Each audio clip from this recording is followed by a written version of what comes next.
Sadhguru, all of us sitting in this hall have some goals. And as most of us are students, our goals are at the maximum level. We would like to know, we are very eager to know, when you were of our age, what was that thing which you wanted to become? What was your goal? Oh,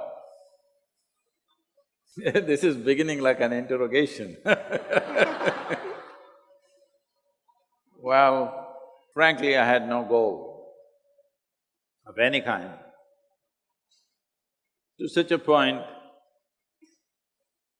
that my father used to, "What will this boy do? He's not interested in anything."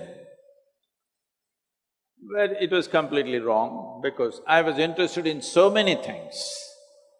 I was not interested in the things that he was interested. I was absolutely interested in many, many things.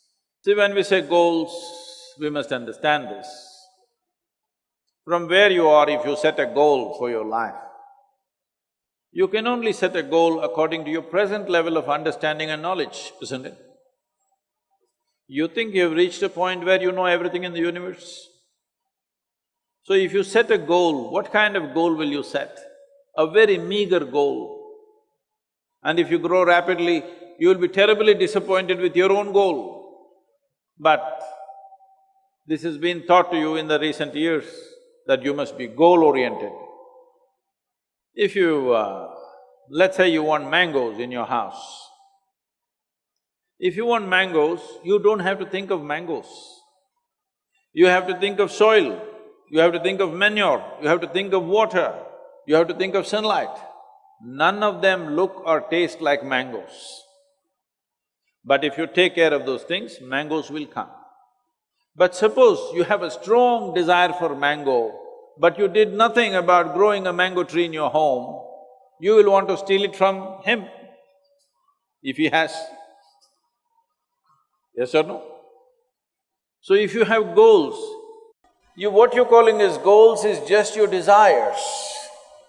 And your desires are just an outcome of the kind of thought process that you have right now. The kind of thought process that you have right now is only dependent upon the sort of data that you have collected right now. In 20 years' time of life, what kind of data do you believe you have gathered to set a goal for life? Not necessary. So, this is something that I'm bringing about. Recently, every year we have this business, we have a business event in the month of November. Many business leaders come, all the top business leaders have been there. 200 CEOs come every year to train with us for 4 days. So last year, one of them was asking me, who's running a major multinational company, "Sadhguru, we pick the best from the IITs and IIMs and we keep paying them more and more and they keep asking for more and more. But when I look at your organization, you pay nothing to any of them and it seems to function many times better than our corporation. What is the secret?" I said, "See, this is all it is. We are devoted to the process. We are not concerned about the goal. We are absolutely devoted to the process. Because of our devotion to the process of what we're doing right now, if you do not do what you're doing right now well, your goal is just going to be a fancy desire, isn't it? Hello? Yes or no? Hello? Your goal is going to be just a fanciful desire that you made up in your mind, and that is not even yours. Your goals are all borrowed from 10 other people. Whatever is the trend today, that is your goal, isn't it? I would tell the young people, don't set a goal. If you have absolute devotion to what you're doing right now, depending upon the times and the opportunities, we will go as far as we go. But if you're always concerned about the finish line and not the step that you're taking right now, you will fall flat on your face, most probably. If you get to the goal, you will be disappointed. If you don't get there, you will be broken. Most successful people on the planet. I want you to just look at it, don't just go by what I say. Just go on the street and watch people. Leave the people who are driving bullock cart and this and that. Just watch those people who are driving BMWs, Mercedes and whatever else, okay? Successful people. Just carefully watch them. How many of them are joyfully driving their BMW? Hello? How many of them are joyfully driving their dream car that they worked for? You will see hardly anybody, unless it's a stolen car.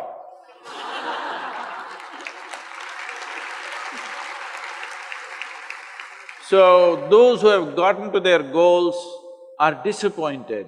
Those who could not get there are broken and frustrated. What's the point of a life like this?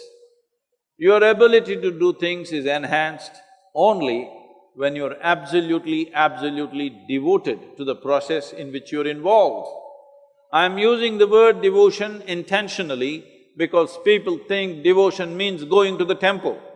You tell me, in any field, any arena of life, sport, art, music, politics, spirituality, name it whatever you want, academics, has anybody reached any significant levels of achievement without being devoted to what they are doing?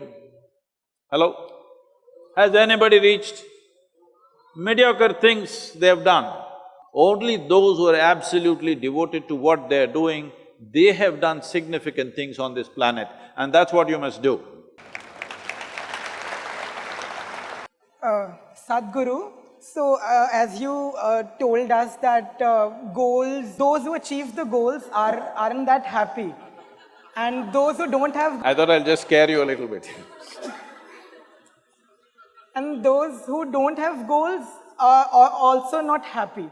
But goals are the starting point. But a lot… No, please let me correct this. Is goal a starting point or a finishing line, please? Which is it?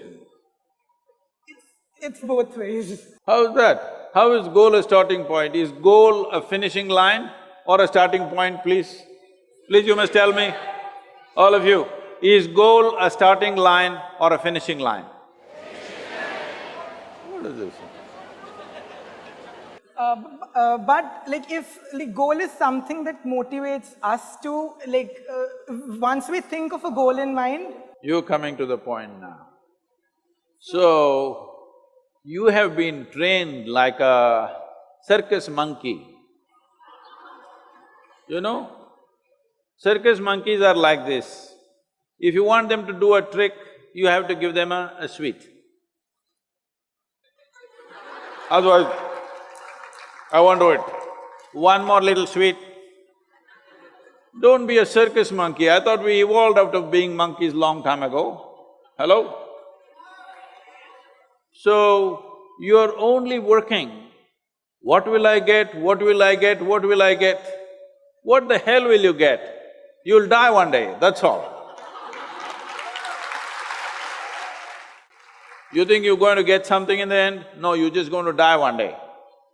The question is only how beautiful and significant and intense of a life that you lived, that's all there is. What will you get in the end? Goal is the end point, isn't it? What do you think you'll get at the end of your life? I want you to visit old age homes, hospices, where people are reaching the end of their life. Just look at them and see what do you think they've gotten? Nothing. Either they lived a profound life or they did not, that's all there is.